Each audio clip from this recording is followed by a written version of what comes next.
هرې پیغلې خوښیږي. په ځانګړې توګه په اخترونو او ودونو کې ښځونې د خپلو جامو سره یو رنګ غوږوالۍ اچوي.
افغاني نجونه کوچنۍ وي نو لا مور غوږونه ورسوري کړي.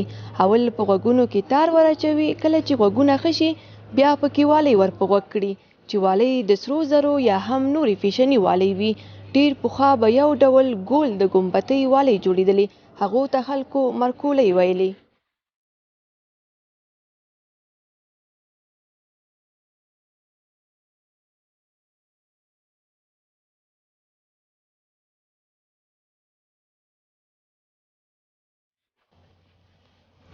غوږوالۍ چې ځینې والۍ هم ورته وایي، نه یوازې دا چې د ناویانو په جوړه کې لازمي توکی دی، بلکې جونې له ماشومتوبه تر زړښته پورې خوښوي.